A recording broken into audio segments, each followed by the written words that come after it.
Welcome to another episode of Dr. Kamini Rao's Masterclass. I am from Bhadravati, a village near Bhadravati called Bhadra Colony. He would spend time on us and particularly keep a keen eye on what we are doing and then tell us that we are wherever we are lacking. Not knowing that we don't know. And this becomes the turning point in your career. Is more on theory. I do not know for what reason. Cancer care, it was a big difference. The most important thing is the problem starts in the beginning itself. The nursing, GNM or whatever, starts soon after SSLC. They are trained in nursing, just doing bathing, giving some tablets and all that. Medicine has evolved tremendously. The responsibilities of the nurses is become much more important and more difficult. So the thing is, the nursing in our country training will have to evolve in a big way. They should, instead of 3 years, it should be 4 or 5 years. More mature girls or boys should join the nursing when they know that their responsibilities is much heavier. And their training and practical skills must be tuned and trained in such a way that they will be able to cope with the challenges. But until then, where the doctors have to put more efforts, the doctors will suffer. I think this is something that they have to accept. Yes, they have to accept. Absolutely. Yeah. So you got into oncology, and then of course you did very well, and you came back, and again it was like a culture shock seeing what has happened. Perhaps that was the time, I think, Srinath, that you decided I must be able to give some, affordable, accessible care, and you were sort of looking around. So you were in a medical college, and then after that you went into a private institution, and then somewhere your mind was seeking something and you were not actually getting it, because your focus was something and others' focus was. Because today we see that medicine has become an industry, not a service. So as long as you look at medicine as an industry, then the returns on investments become more important than service itself. So when you started with the medical college and wanted to actually do something, and when you came back, I think Apollo was the only one that was really doing some reasonable work in Chennai, and you went there. How did you feel about it? Yeah, see, that was the most difficult period in the health industry at that time. If you remember, there were very few nursing homes even in Bangalore. Yeah. When I was not enamored by private practice because I had no exposure. All my education were in institutions where there was no private practice allowed. Whether it was Jipmar Pondicherry or PGI Chandigarh or wherever I did. The practice was, even in UK, there was no scope for private practice. I never knew how to take money from the patients. So when I came back, I thought I should be in academic field, and I wanted to be a professor and teach students and all that. I joined Kidwai.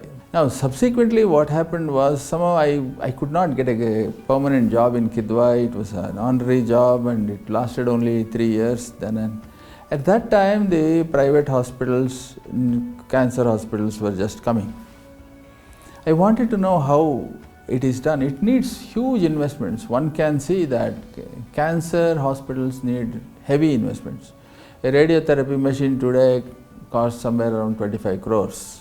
A good radiotherapy machine. So when they started, when Apollo started this cancer hospital in Chennai, there was an invitation, I went and saw. The objective was very good, but then I always thought that it may not really succeed because patients were not in a position to pay that kind of returns and hospitals would not get back the money. After all, there was no money in the society. India is also still a very poor country. I am talking of 1988-89. Yeah. A professor of surgery would get say 6,500 rupees salary. Pathetic. So the thing is, at that time, the things were, it was not, I thought India was probably not geared up to receive a private hospital. But my views were actually very short-lived. Following that, lot of corporate hospitals came up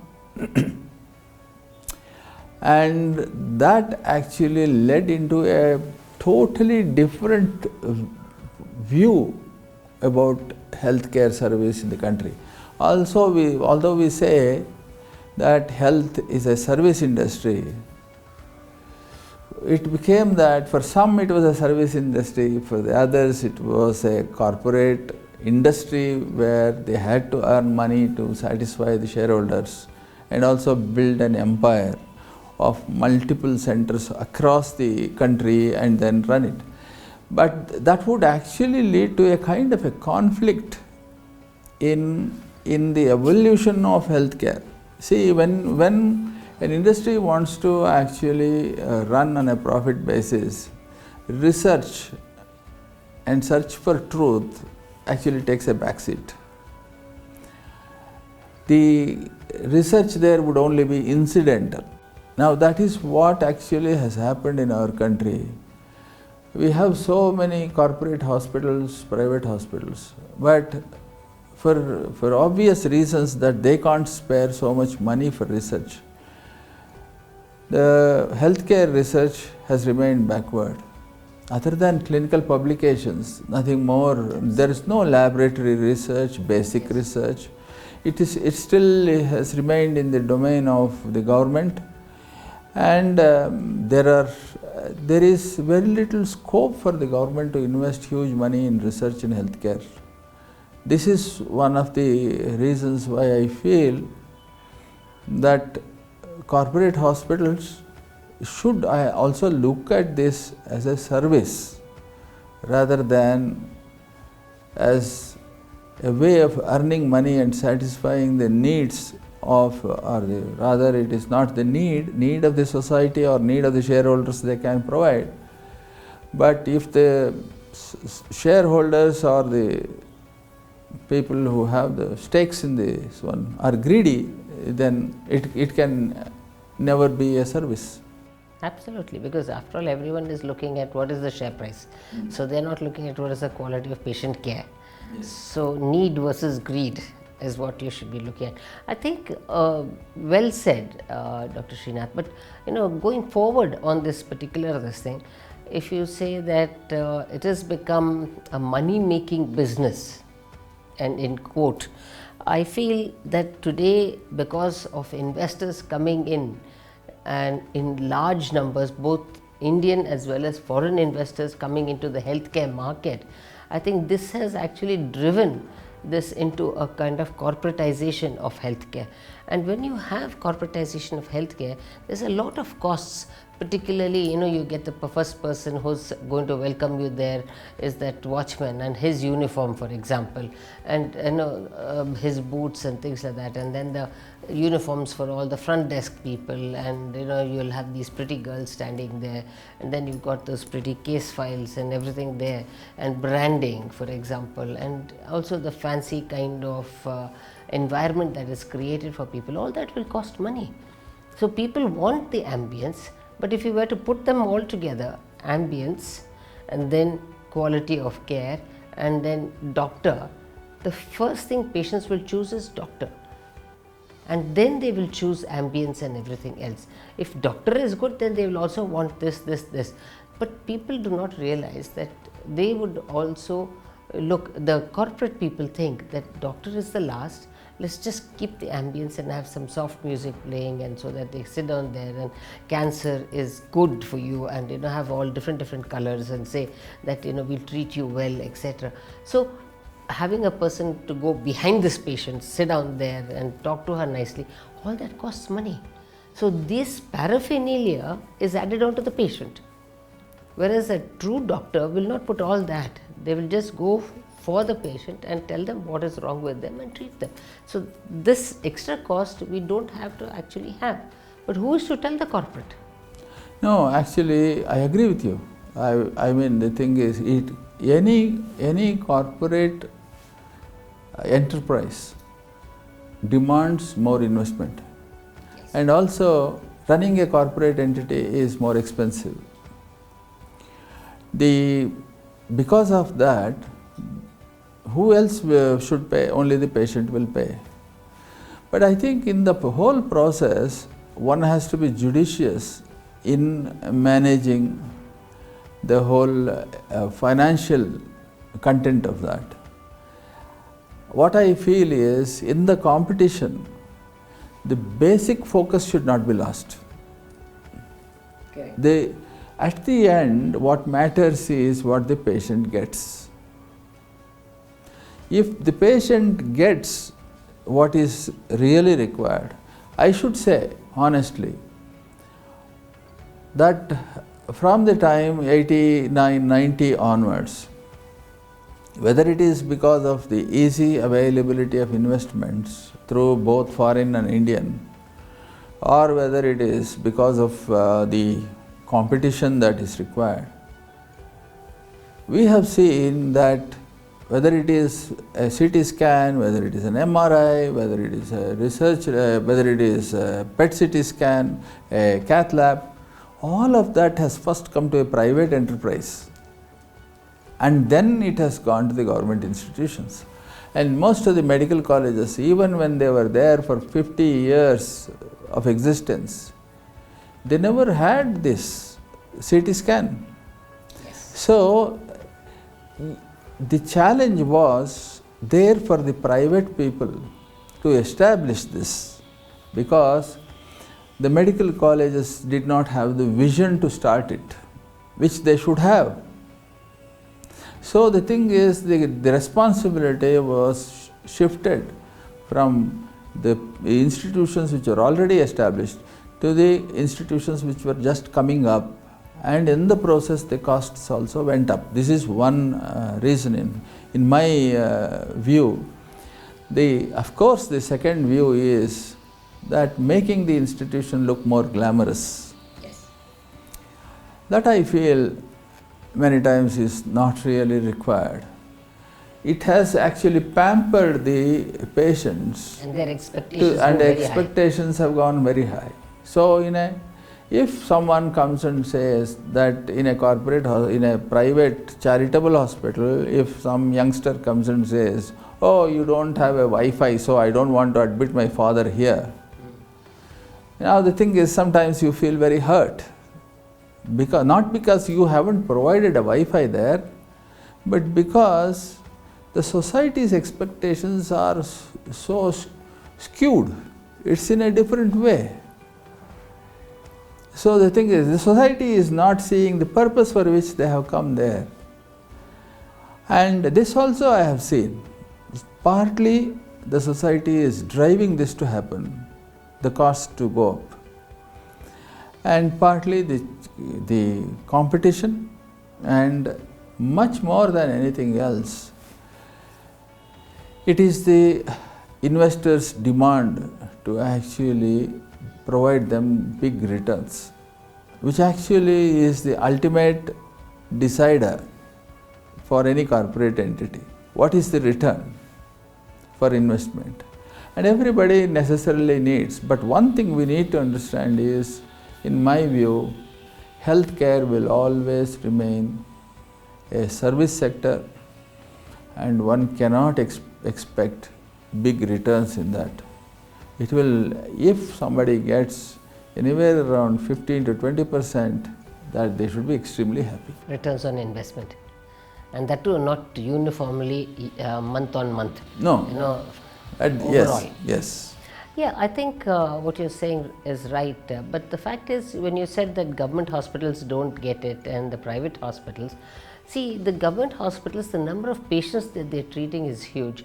So the amount of money which is prioritized is actually going across to getting those tablets and pharmacy open, blood, and if they do a project, for example, the government, first and foremost, by just doing the infrastructure and the staff salary, 80% of that money goes away. And in that 10%, you are going to be looking at what is the other infrastructure, that is, apart from building. Because the main gravy for any of this thing goes in that building and the salaries. Yeah, I agree. It's the other way around also. When you have a government institution, when you have huge amount of patients coming there, that itself is your important point for See, if you provide health care for that number of people, let me say, put it this way, if I am running a government medical college and every day if I have got 1500 inpatient beds and I cure them quickly and send them back, my nation's earning, because the people are fit, my nation's earning that year will be much more than keeping the patients sick. Keeping the patients healthy, people healthy, is actually an asset for the nation. So the thing is, the governments from time to time have allotted only 1.8% or 2% of the GDP for healthcare, which is very abysmal. They should actually be looking at focusing sector-wise, improving area-wise. It is only now, during the last 4 or 5 years, I must honestly accept that each district is looking at having a medical college, having doctors, so that the infrastructure is available within the vicinity of the patients. They need not travel long distances, they need not spend more money, and they can get a treatment early in time because they don't have to travel, they can just go and visit and take the treatment. Things are definitely improving, but this was non-existent for so many years in our country that it has taken such a long time. That's the pity. At least now we are looking at something happening for the common man, and even now I still feel that what we are doing is not sufficient. I think we need to focus on the rural people or on the society itself and make them more responsible to take care of their own health into their hands, not all the time dependent on, keep blaming the government or the hospital or the doctor. They should actually lead a responsible life for themselves and for their family's sake, so that the costs of health care gradually comes down, basic capability of the human earnings will improve, nation will become much more richer, because the youth can earn more for the nation, and ultimately in the overall there will be happiness. It's not the question of having few extremely rich people and a large number of people who are jealous. That does not make a good combination in a country. Absolutely. It is that everybody should be happy. Correct. And that was what our saints and philosophers said earlier. If that has to happen, I think those people who are at the bottom should also try and rise, not blame others, but they should also see. Now what we are trying to do is go to the villages, create resource people among the villagers and say, now you take care, you identify illness. Even a BCom and a BSc person who has studied in a college, who knows basic good education, can actually identify some simple diseases in the village. A diabetes, a festering non-healing wound, or a bad teeth.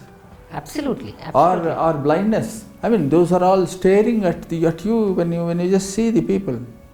You can always educate them and tell them, if somebody is going in the winter, just all right, wear a warm clothing and go. You may get flu or something else.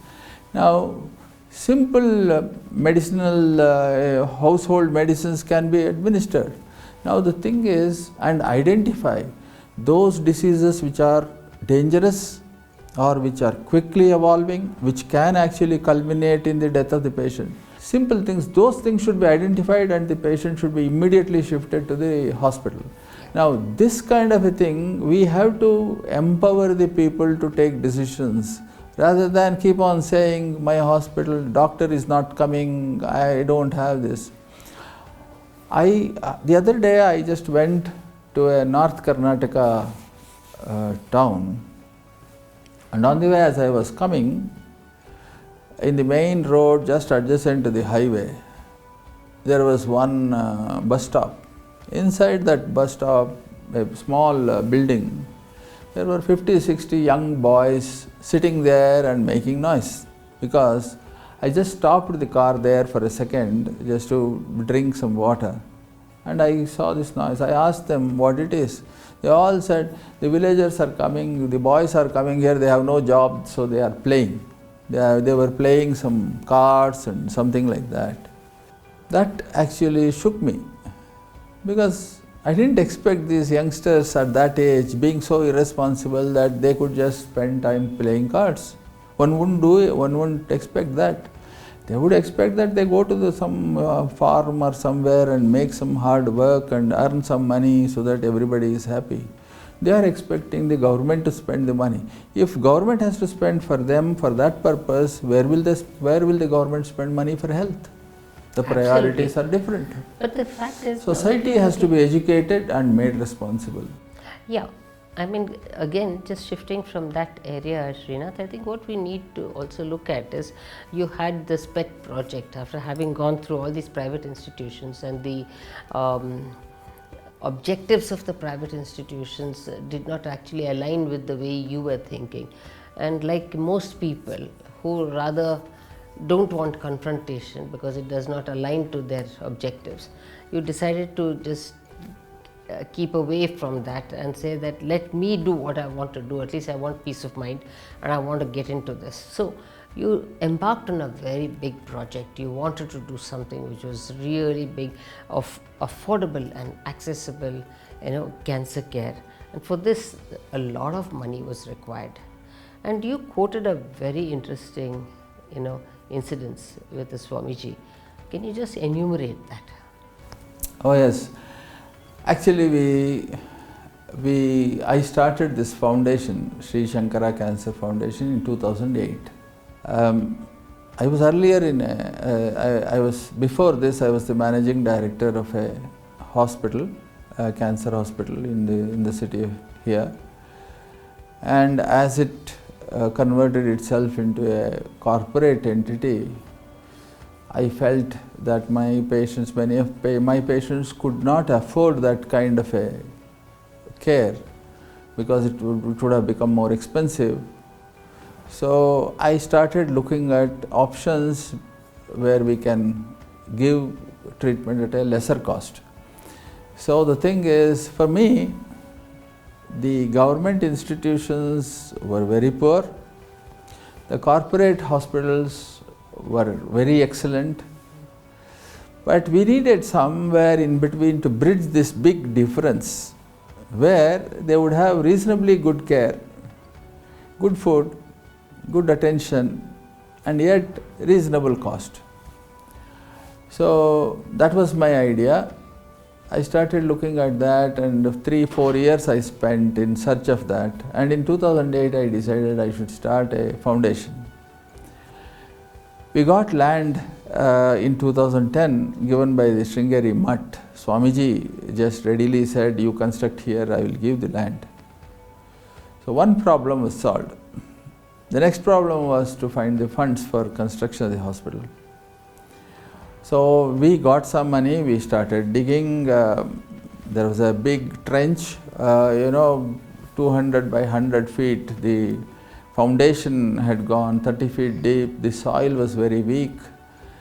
Rainwater, it was 2011 August, it was heavy rains everywhere and we had a lot of water there, and I was worried how to lift the water and start the work again, construction work. At that time, one Marwadi friend of mine said, as Guruji is coming, you should have his blessings, everything will be solved. So I went to the Swamiji's place where he was residing, and Swamiji looked at me, asked me, you are Srinath, you are a cancer surgeon, you have embarked on a very big project. I said yes. He knew everything about me without my introducing myself to him.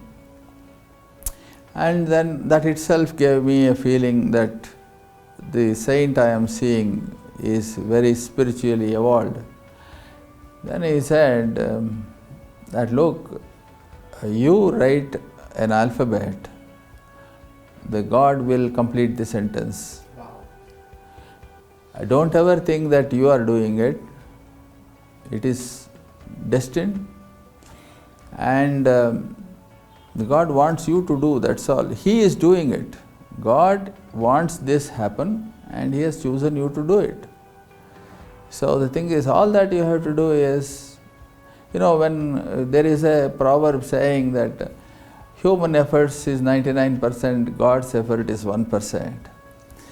But here for the first time in my life, I heard a saint telling me, he said, you write an alphabet, he will complete the sentence. And he blessed me, and that's where it started. And he said, you bring some soil and give it to me from that place, and everything will be all right. Yes, everything became all right after that. We pumped out the water, we got money, donations came from different sources, and we started the construction, and the whole thing is a different story.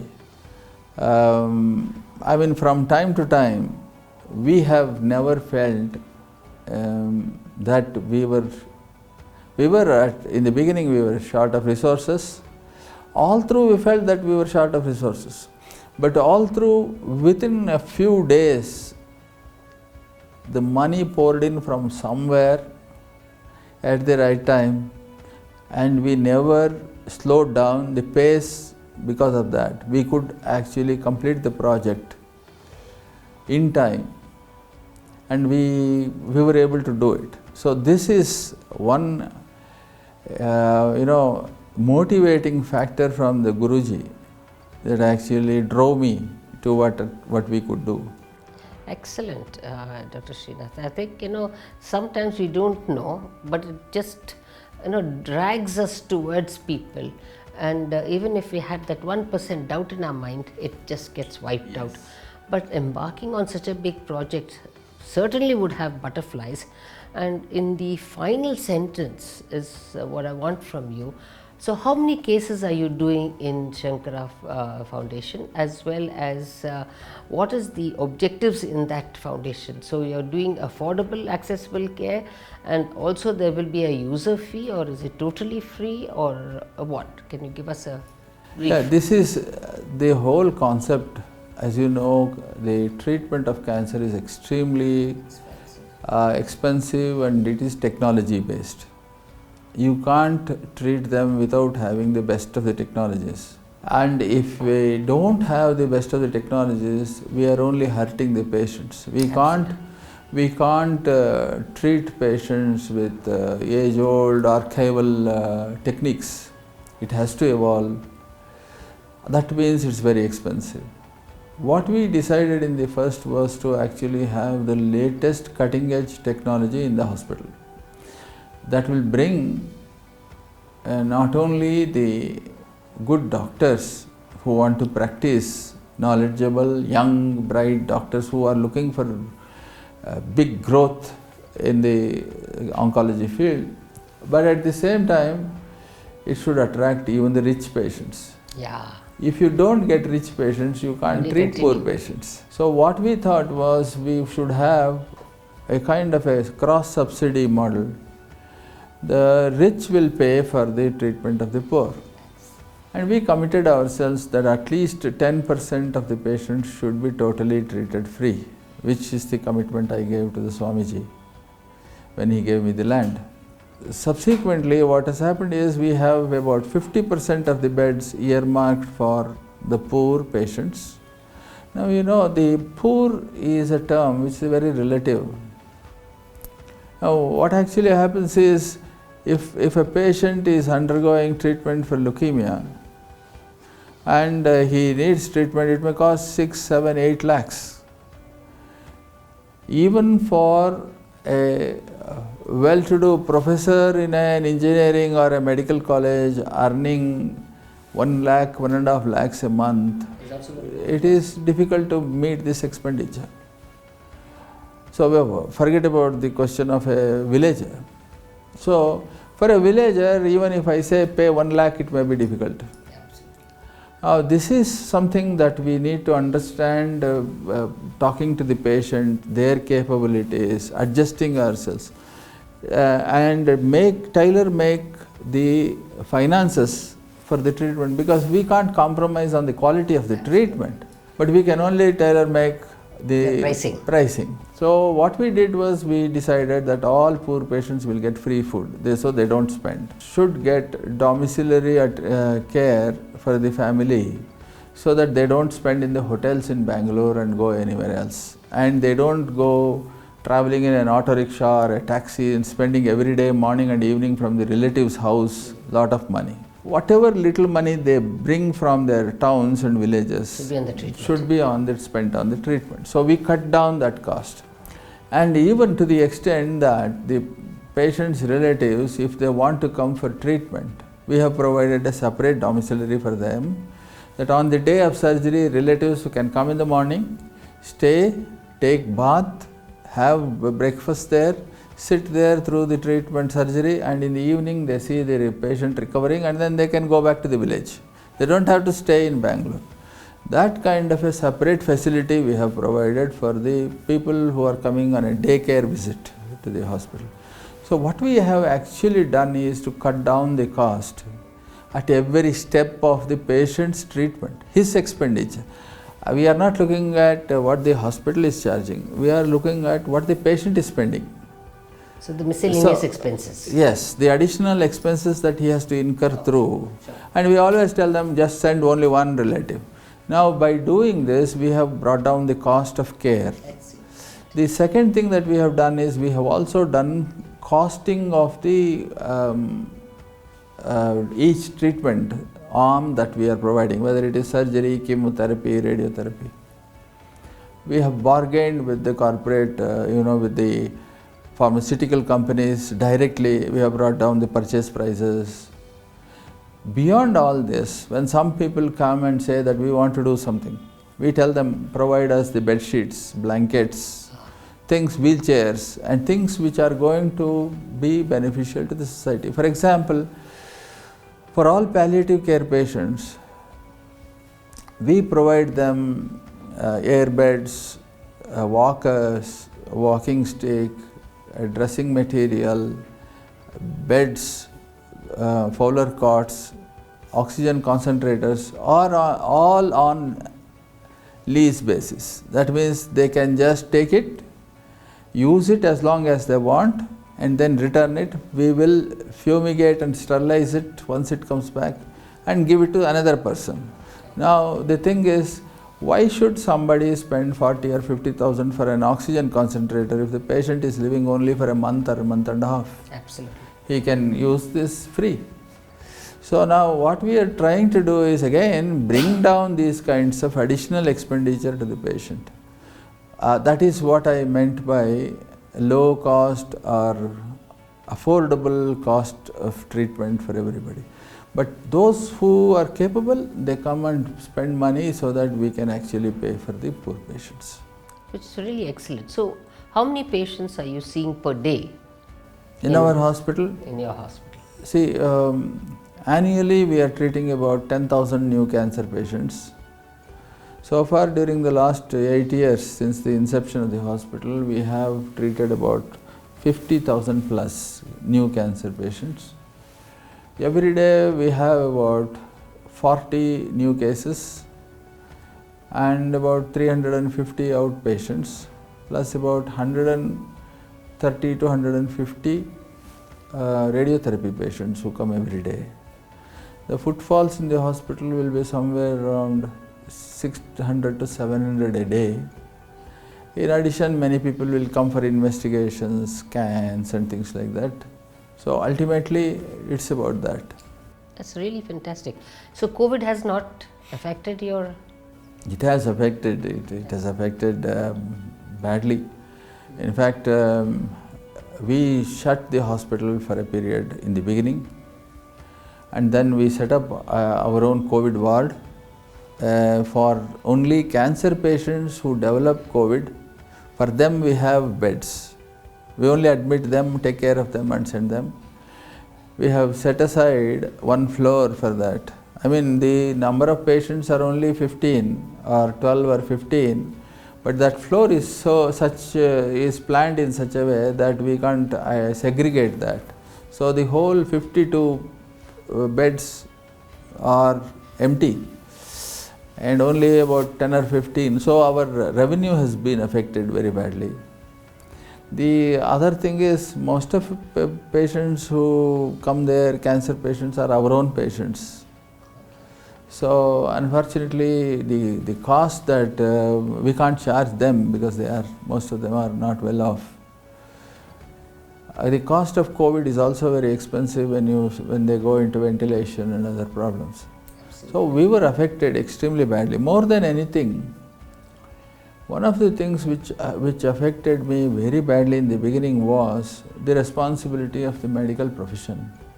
Now, if one patient is having COVID in the house, he can only transmit it to the relatives and those who he comes in contact with.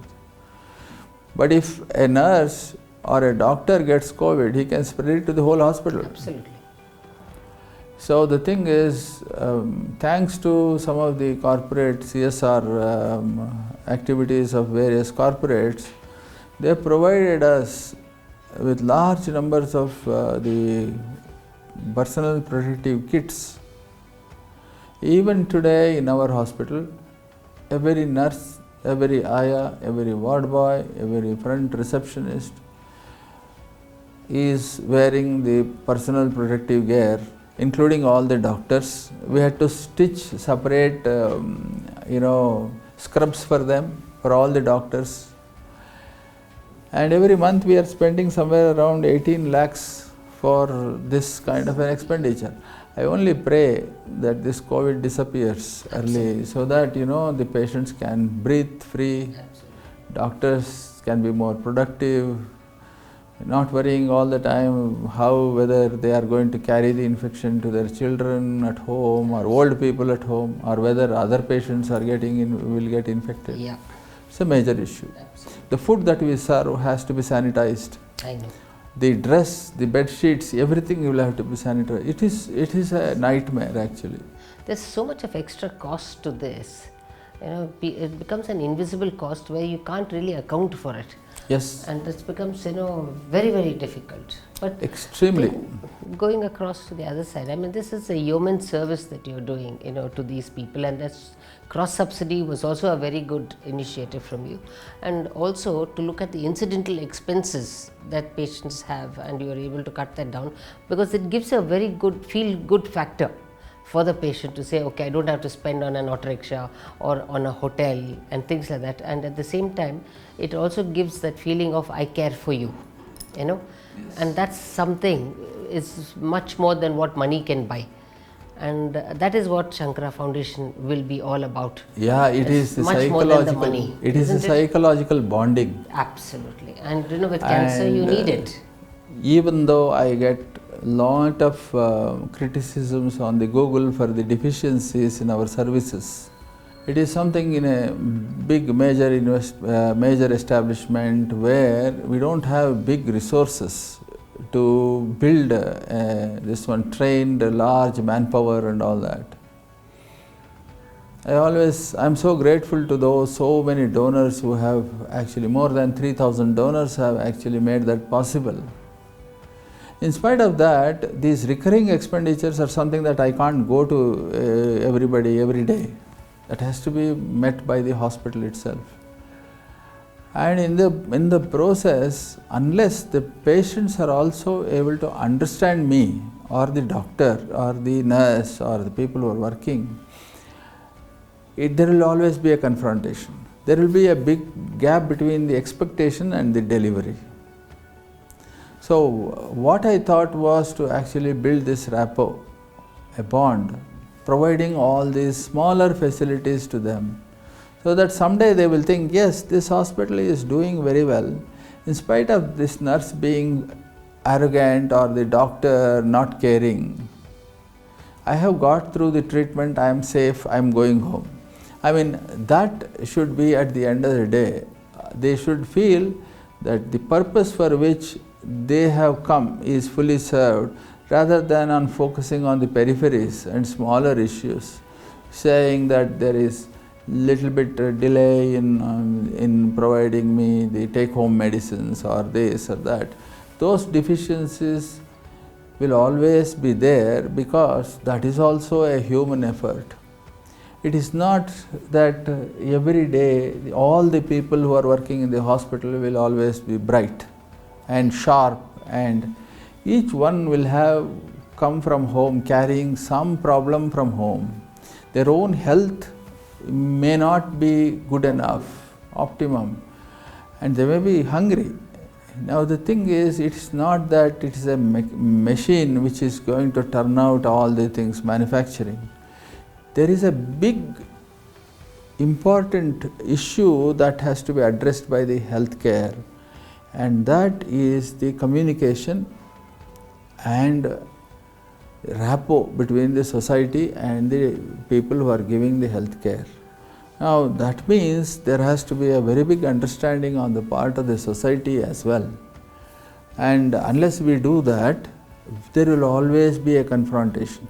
There will always be entire negative, in my opinion, the entire negative thing that we see today in the society against the hospitals, against the doctors, against the medical profession at large, although partly it is it's a part of the responsibilities for which the health delivery system is responsible. It is also partly because the people are not willing to accept that there is an issue within themselves. Now, it is not, healthcare is never a bargain. It is never something that I can enjoy. It is always relieving pain. And in the process, everybody is actually involved in pain relief. Whether it is disease, whether it is fever, whether it is real pain, whether it is an accident, whether it is fixing a bone or a brain tumor. At the end of the day, it is correcting something which has gone defective. Absolutely. Absolutely. And it is never always certain that the person who is going to do it will come out successful. That the doctors also realize it. But the thing, if the society can be enabled, educated, and made responsible for their own health in a more responsible way, then I think the society can. We know our own deficiencies, we know our fault lines, we know everything. But we are not doing ourselves anything for it. If I tell, the other day, I saw many people not wearing the mask. Yeah, absolutely. And this is irresponsible. And one man said, please wear the mask. Then immediately the retaliation, 3 people came and said, who are you to tell us? Now the thing is, if the society is not willing even to understand, then it will be extremely difficult. Which government can cope and spend money on these irresponsibilities? Absolutely. It is not possible. It's not possible. At the end of the day, it's all the money that we give to the government. So the thing is, this is a difficult time. Absolutely. I think we need to educate the people. See, the more thing is, the biggest enemy for a doctor is another doctor. Yes. And until we doctors unite and have some kind of uniformity in terms of information giving, counseling, and also the expectations of patients, is how you actually tell them right in the beginning that you are going to treat but not going to cure, and God above can cure. So set the expectations right, ground them, and then take them for treatment. Then that's going to be the way forward. Yeah, I just see this. Unfortunately, I can quickly tell this. I have a large number of youngsters grooming in our hospital under different doctors. They are all bright people. They have done extremely well in their education and they have been doctors. One thing that I don't see in them is the linking. The moment they start, the moment the patient says that he has abdominal pain, the next thing the doctor asks is, have you got your CT scan done? Yes. Now the thing is, without even examining, even in our tumor boards, I always sit in the front row. Not that I like criticizing, but then I criticize them and tell them that, have you examined the patient? First tell me what is your view about it, impression. Why did you order this investigation? Now the thing is, it's in our own teaching that we are lacking. And the students read books which always advise only the investigations to be done, the workup to be done. Now whether it is needed or not, everything is done. So what happens is, the time spent by the doctors with the patients is much less. And in the process, what happens is, some of the doctors who spend more time are harassed. Because they know that this doctor spends more time, so everybody will go to him. Obviously that doctor can't spend more time with the patients, because he is overwhelmed with 120 patients a day. How much time can he spend with each patient? I am worried, it is at that time that the doctor even the best of the doctors can make mistakes, because he has no time.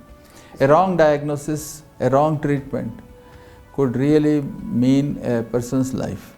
So the thing is, what I tell the youngsters is, you have to work hard, do right from the basics, perform your roles, so that more patients don't come to people like you and me, so that we can actually relax. Absolutely, because you know what, quality and perfection needs time. Yes. And we have to give that kind of time, and there is a certain fact which is called exhaustion, mental exhaustion, and you shouldn't reach that, because your efficiency comes down. Yeah. There was another thing about, of course, tobacco kills, okay, and you are very much, in the forward, this thing in your CSR activity. And very briefly, I mean, that has been a very successful program, that tobacco kills, etc. Maybe in a couple of sentences, what is that? Undoubtedly, we have every evidence to say that tobacco causes not just cancer, many other illnesses and diseases as well. The policies of the government has not because it is left to the state governments, the policies of governments of different states have not helped in bringing down the tobacco cultivation. Availability of the tobacco still is very high. And tobacco is grown mostly in 3-4 states like Karnataka, Maharashtra, Orissa and Andhra Pradesh, where the markets are very busy in selling tobacco. Now, even though we read, we still have fallen prey to tobacco, particularly in the villages. And tobacco is available in various avatars, so smoking, chewing, sniffing, everything is there. It still is a major challenge for healthcare. Until it becomes like a revolution, like what they did for the Pulse Polio program. Yes. Across to eradicate it, it's going to go. It is, yes. Isn't it? I think it has to be not a medical professional movement, it has to be a social movement as well as people's movement, and for which the society should drive the government to bring in not only just resolutions but positive actions. Laws. Yes. And also, punishment. Yes. And then only things. But thing is, unless the government, because government is looking for revenues, and once they see that revenue is not coming, then again they'll have this problem. Yes. But then I think, it's nice that people like you and a lot of other people also are spearheading this event. Eventually one day the government will press the button and say, yes, we will go forward and do this. And till such time we will still continue speaking, and we'll still have more master classes on this. Yes. And we'll have more of Srinath on these programs. And Dr. Srinath, it has been a pleasure talking to you. Thank you so much. Thank you so much. It's a wonderful experience.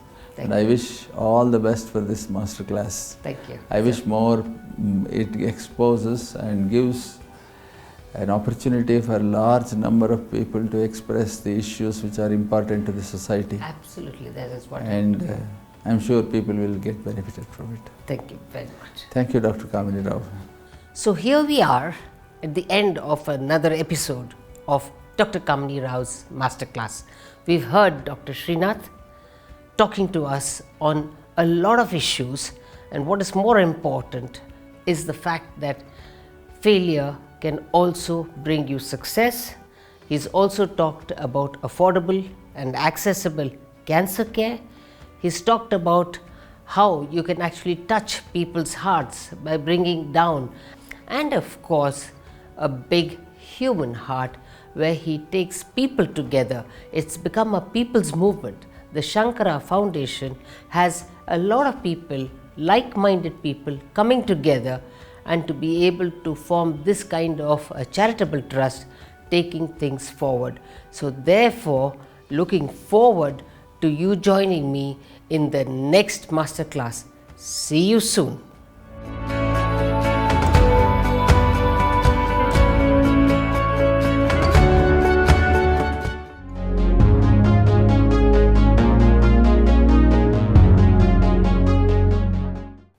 Namaskara. This is Tejaswini Anant Kumar, and especially I am honored and privileged to discuss various facets of my journey with such a senior person, the reproductive specialist who has done wonderful contributions to the whole of the nation, Dr. Kamini Rao, in her master class. She asking me how am I running this 100% zero garbage kitchen, explaining her the concept of renewable energy, fossil free fuel, how we cook not one day but last 10 years and without using any petroleum fuel, and use 100% biofuel for cooking. All these things, my experiences of tree planting on every Sunday, literally on the streets, how a big number of volunteers involved on all this social work. I want you to catch me on this conversation with Padma Shri Dr. Kamini Rao in her master class.